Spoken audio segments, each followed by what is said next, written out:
자, 오늘 응급의료에 관한 법 이제 마지막으로 하겠습니다. 자, 응급구조사 1급, 2급 있는 건 아실 거고요. 근데 정말 다행히 시험 문제 잘 안 나오더라고요. 그래서 제가 잠깐 간단하게 설명만 드리겠습니다. 예전에는 구급차를 다른 용도에 사용하는 거 금지, 요거에 대해서 한번 시험 문제 나왔었는데 요즘은 잘 안 나오긴 하더라고요. 그래서 예전 거를, 옛날 정을 생각해서 한번 더 보긴 하겠습니다. 그럼 이제 응급구조사의 탑승 의무, 그래서 구급차 안에는 반드시 응급구조사가 탑승해야 된다는 것도 알고 계실 거예요. 혹시 여러분들은 구급차가 앵거리고 사이렌 울리면서 가잖아요. 그러면 만약에 저 사람 저기 안에 진짜 환자가 타고 있을까? 근데 예전에 그런 사람이 있었다면서요. 진짜 그 차를 딱 멈추게 하고 바로 앞에서 막 뒤에 문 열어, 환자가 있는지 없는지 봐야 되겠다 그러면서 어떤 사람이 정말 말도 안 되는 얘기를 했었다면서요. 그래서 문을 열었는데 환자가 없는 거야. 이거 봐, 환자가 없잖아 막 무슨 소리를 지르는데 여기에 혈액이 있어. 그러면 혈액도 거기 구급차를 갖고 운행할 수가 있거든요. 그럴 땐 빨리 죄송하다고 문을 좀 닫아주셔야 된다. 그리고 또 하나 궁금한 거는 환자가 집에서 상황이 안 좋은 거야. 그래서 이제 구급차를 불렀어요. 그럼 환자를 실으러 갈 때 사이렌 소리를 울릴까요? 환자를 싣고 병원으로 갈 때 사이렌 소리를 울릴까요? 그럼 여러분들은 갈 때 올 때 다 사이렌 울리지 않을까요? 법으로는 딱 한 번만 사이렌을 울리게끔 돼 있거든요. 언제냐면 태우러 갈 때요. 태우러 가서 태우러 갈 때는 사이렌 소리를 울려서 환자를 태웠어. 그러고 나서 병원으로 갈 때는 그 구급차 안에서 모든 응급 처치가 되기 때문에 사이렌을 울리지 말아라 라고 되긴 합니다. 근데 제가 이거는 그냥 다 울리는 걸로 알고 있습니다. 자, 일단 보겠습니다. 자, 최근 38조를 좀 볼 건데요. 응급구조사의 자격이요. 1급, 2급이 있는 건 아실 거고 가벼운 마음으로 봅시다. 1급과 2급이 있는데 동그라미 2번 1급 구조사가 되는 사람은 다음 각호 어느 하나에 해당하는 사람으로서 이분들도 시험 보시네요. 국가시험에 합격한 후 장관의 자격입니다. 면허 아닙니다. 자격 인정을 받아야 된다. 그럼 어떤 분들이 시험을 보는데 1번 대학에서 또는 전문대학에서 응급구조학을 전공하고 졸업한 사람, 자, 2번 외국의 응급구조사 자격을 인정받은 사람, 3번 2급 구조사로서 응급구조사 업무에 3년 이상 종사하면 자동적으로 1급 시험을 볼 수가 있습니다. 자, 3번 그럼 2급 구조사가 되려는 사람은 역시 시험에 합격한 후 장관의 자격 인정을 받아야 된다. 1번입니다. 응급구조사 양성기관에서 양성과정을 마친 사람, 그리고 2번에 외국의 응급구조사 자격 인정을 받은 사람 이 2급을 볼 수 있다. 자, 응급구조사의 업무입니다. 1급이 하는 일이 있고 2급이 하는 일이 있어요. 정말 다행히 시험 문제 안 나와서 제가 일일이 읽어드리진 않을게요. 그다음 36조의 3형. 자, 이분들도 응급구조사 실태 신고합니다. 몇 년마다? 3년마다. 역시 3년이 됐네. 12월 31일까지 실태조사를 신고하겠구나. 자, 결격사유 있습니다. 우리 의료법에서 우리 의료인 결격사유랑 비교를 좀 할게요. 자, 1번 보시면 정신질환자요. 다만 전문의가 응급구조라서 적합하다고 인정하는 사람은 그러하지 아니하다. 이건 우리도 있었습니다. 마약, 대마, 향정성 의약품 중독자. 역시 의료법과 똑같은 애. 3번에 보시면 피성년 후견인, 피한정 후견인 똑같습니다. 4번에 보시면 금고 이상의 형. 역시 똑같아요. 그거 한번 얘기를 좀 하고 싶어서요. 금고형 이상이면 저게 형 중에는 뭐가 있는데 이걸 또 헷갈려 하실까봐. 우리 형은 제일 무서운 게 사형인 건 아실 거예요. 사형. 사형 다음이 구류예요. 구류. 그 다음에 구류가 아니라 징역이죠. 징역. 징역이 그 다음으로 무서울 거예요.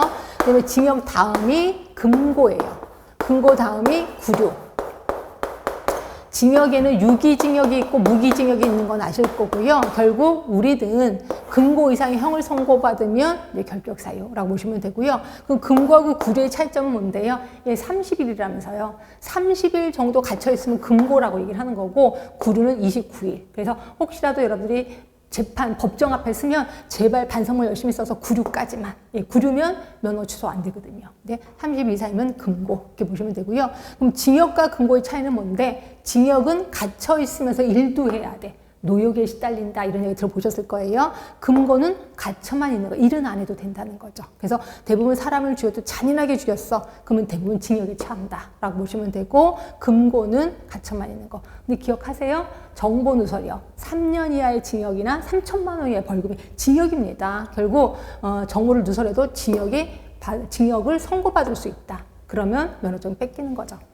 자, 요겁니다. 그래서 그거 한번 금고라가 뭔지 좀 설명을 드렸고요. 자, 그 다음에 38조. 이건 우리랑 거의 똑같아요. 부정행위에 대한 제재예요. 자, 부정한 방법으로 시험에 응시를 했어. 그러면 수험을 정지시키거나 합격을 무효로 합니다. 자, 이번에 이렇게 수험이 정지되거나 합격이 무효된 사람은 역시 우리 의료법이랑 똑같이 3회 국가시험에 제한할 수 있다라고 되어 있습니다. 자, 그러면 41조입니다. 응급구조사의 업무요. 자, 응급구조사는 응급환자가 발생한 현장에서 응급환자에 대해서 상담, 구조, 이송 업무를 수행하고 무면허잖아요. 무면허 의료행위 금지 규정에도 불구하고 자, 현장에 있거나 이송 중이거나 하다못해 의료기관 안에 있을 때도 응급처치 업무에 종사할 수 있다는 거죠. 자, 업무에 제한이 있습니다. 그런데 응급구조사는 의사로부터 구체적인 지시를 받고 이 업무를 하는구나. 그런데 이럴 경우에는 의사의 지시를 받지 아니하고도 할 수 있어요. 어쩐 때? 자, 통신의 불능이야. 그리고 보건복지부령으로 정하는 응급처치를 하는 경우에는 의사의 지시를 받지 않아도 된다는 거죠. 자, 보건복지부령 하면 시행규칙이라고 얘기를 했습니다. 시행규칙 34조 보시면 경미한 응급처치 요게 몇 급이 하는 일이냐면 2급 응급구조사 하는 일이요. 결국 2급 구조사가 하는 일은 너무너무 경미하기 때문에 의사의 지시를 받지 아니하고도 할 수 있다는 거죠. 그럼 여러분들은 2급이 하는 일이 도대체 뭔데? 그게 아까 38쪽에 보시면 2급이 하는 일 한 번만 볼까요? 자, 2급, 그러니까 36조에 보시면 시행규칙 별표 14에 있습니다. 구강 내 이물질 제거, 그 다음에 기본 심폐소생술, 산소 투여, 또는 4번의 심박, 체온, 혈압 등의 측정. 이런 것들은 경미한 응급처치라고 할 수 있고 의사의 지시를 받지 아니하고도 할 수 있구나라고 보시면 돼요. 자, 이분들도 보수교육 받습니다. 보수교육 매년 실시한다라고 되어 있는 거고요. 그 다음에 뒤로 가시면 45조. 자, 구급차입니다. 구급차의 다른 용도의 사용 금지. 이런 거에만 쓸 수 있다는 거죠. 1번 응급환자 이송입니다. 제발 그냥 환자 아니야. 응급환자입니다. 또 말 갖고 장난 놓을 수 있으니까 좀 기억을 해두시면 되고 2번에 보시면 응급의료를 위한 혈액, 진단용 검사 대상물, 진료용 장비 운반할 수 있다는 거고 3번 응급의료를 위한 응급의료 종사자 운송할 수 있다는 거고 4번 이게 좀 자주 나온 문장이었는데 사고 등으로 현장에서 사망하거나 진료를 받다가 사망한 사람을 의료기관 등에 이송할 수 있다는 거죠. 그 밖에 보건복지부령, 자, 시행규칙으로 가시면 1번 지역보건의료기관에서 행하는 보건사업의 수행에 필요한 업무요. 혹시 보건소에서 사업할 때 거기에 구급차 서 있는 거 보신 분 계실 겁니다. 이거 이 법에 돼 있기 때문이구나. 자, 이번에 보시면 척추장애 환자 또는 거동이 불편한 환자 이송. 세 번째, 다수인이 모이는 행사 등에서 발생하는 응급환자 이송을 위해서 대기하는 것도 혹시 보셨을 경험이 있으실 겁니다. 하여튼 이런 거 외에는 사용하면 안 된다라고 되어 있는 거고요. 그 다음에 47조 1을 보시면 심폐소생술 보셨을 거예요. 여러분들 보시면 우리 아파트 거기에서 심폐소생술 그 응급장비 있던데요. 예, 그거 쭉 써 있습니다. 그래서 이런 곳에다가 설치하게끔 되어 있다. 이것도 한번 보시면 될 것 같고 48조 볼게요. 응급구조사의 탑승 의무. 구급차 등의 운영자는 구급차 등이 출동할 때 누구를 탑승시켜야 돼? 응급구조사를 탑승시켜야 된다는 거죠. 결국 구급차 안에는 항상 몇 사람이 타야 돼? 2사람이 타야 돼. 어떻게? 운전하는 사람, 그다음에 응급구조사 꼭 2명은 타야 된다라고 보시면 되고요. 다만 의사나 간호사가 탑승한 경우는 제외된다. 간호사가 탑승을 했으면 응급구조사가 탑승할 필요는 없겠구나.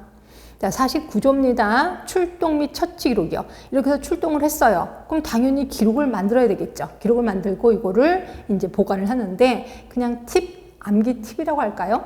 자, 내가 출동을 했어요. 보통 세부를 작성합니다. 세부를 작성하면 세부는 어떤 거냐? 하나는 그 환자를 받은 의사한테 줍니다. 또 하나는 환자 보호자한테 줍니다. 또 하나는 내가 보관하는 거죠. 그래서 세부를 작성해서 세부를 작성하니까 몇 년간 보존해? 3년간 보존하게 되는 겁니다. 그런 것들도 그냥 가벼운 마음으로 좀 보시면 될 것 같은데 뒤로 가시면 있을 거예요. 자, 규칙 40조로 가시면 동그라미 2번에 보이시죠? 그 기록을 세부 작성해서 가로 1번입니다. 그리고 동그라미 3번에 가로 2번 있을 겁니다. 3년간 보존해야 된다. 하시고. 자, 그 다음에 51조 이송업의 허가요. 자, 구급차를 내가 운영하고 싶어. 그럼 허가를 받아야 되는데 누구의 허가냐면 시도지사의 허가를 받아야 된다라고 되어 있습니다. 자, 그래서 우리 응급 끝났고요. 문제 있을 겁니다. 문제 볼게요. 자, 1번입니다. 응급 환자가 아닌 자가 응급실을 방문했어요. 그리고 뜬금없이 처방전을 요구하고 있단 말이에요. 이럴 때 간호사의 행동으로 옳은 거 뭐라 그랬어요? 읽어보시면 답은 3번이 맞을 거예요. 타 의료기관으로 가든지 아니면 외래 무슨과로 가든지. 그래서 이송시 응급환자에 해당하지 않는 이유를 설명하고 필요한 진료 내용 등을 추천해야 된다라고 되어 있습니다. 나머지는 답이 될 게 없어요. 그 다음에 2번입니다. 자, 권역응급의료센터의 업무예요. 자, 권역응급의료센터는 중증 응급환자 진료. 그냥 응급 아니다 라고 얘기를 했었을 거고 답은 1번이에요. 자, 그 다음에 3번입니다. 전문응급의료센터. 자, 전문응급의료센터는 아까 말한 대로 소아, 화상, 독국물, 심혈관까지. 그래서 답은 3번이 되죠. 독국물 중독 환자. 자, 4번입니다. 시도지사가 지정하는 거 하나 있었는데 지역응급의료센터. 그러면 시군구청장은요? 지역응급의료기관이요. 나머지 모두 보건복지부 장관 기억하실 겁니다. 답은 4번. 자, 5번입니다. 3,000병상이래요. 그러면 예비병상은 그중에 100분의 1. 100분의 1은 뭐예요? 30병상이죠. 답은 1번. 자, 6번입니다. 응급환자가 2명이래요. 2명 이상이래요. 그러면 어떻게 해야 된다고? 예, 의학적 판단에 따라 위급이 더 위급한 환자부터 본다고 했습니다. 답은 5번이죠.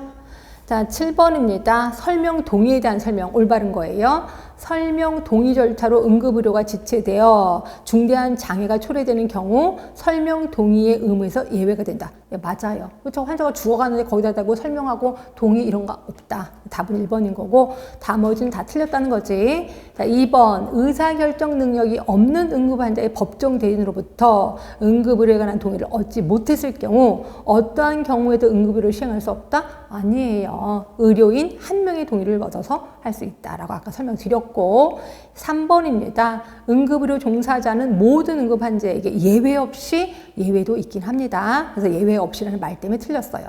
4번 응급환자가 의사결정 능력이 없고 법정 대리인이 동행하지 않았어. 그럼 동행한 자에게 동의를 얻어야 된다고? 아니요. 설명만 하면 된다라고 얘기를 했고요.